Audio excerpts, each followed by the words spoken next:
guys, this is Marc with the Mouth here on Top 5 Tuesdays on Bad Productions, and I'm going to talk about my top 5 Spider-Man games.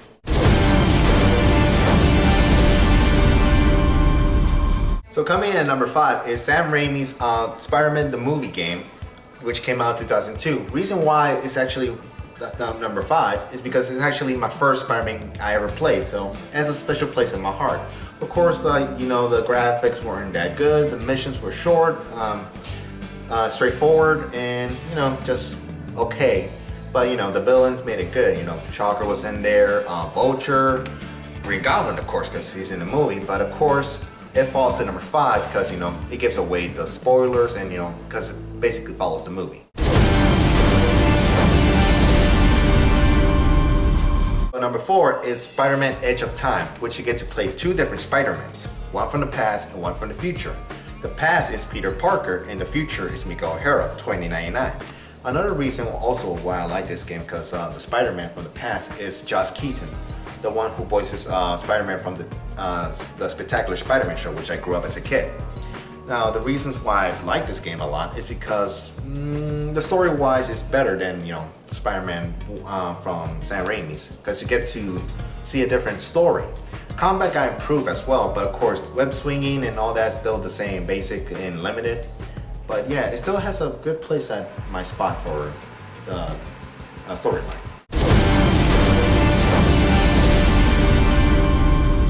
So number 3 is actually a same timeline as Edge of Time, Spider-Man Shattered Dimensions, which in this version now you get to play 4 different Spider-Mans. Peter Parker as the past Spider-Man, another past Spider-Man which is still Peter Parker, but when he wears the black suit, so a younger version.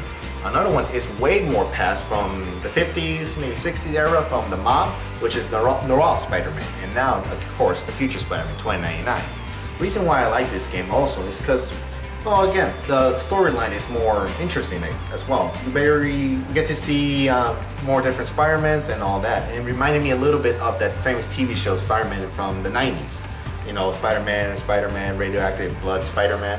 It was interesting seeing that.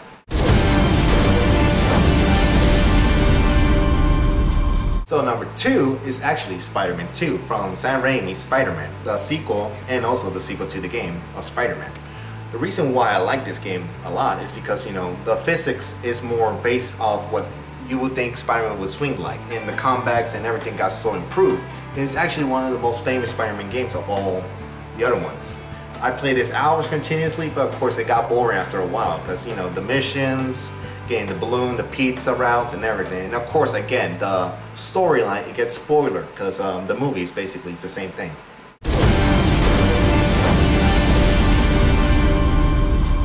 So top 1, in my opinion actually, is Spider-Man Web of Shadows.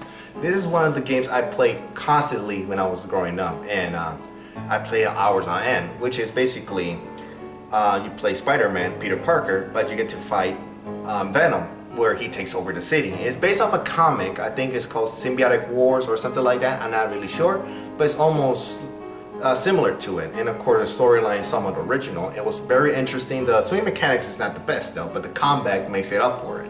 And of course you get to make your own story, which would be the good Spider-Man in the end or the bad Spider-Man in the end. So these are all my top favorite Spider-Man games for now until the new one comes, the Spider-Man exclusive one for the PS4. Will it replace any modern Spider-Man games? Will it replace Web of Shadows? Who knows? That will be for another review. This is Marc with the Mouth on Top 5 Tuesdays on Bad Productions. See you later.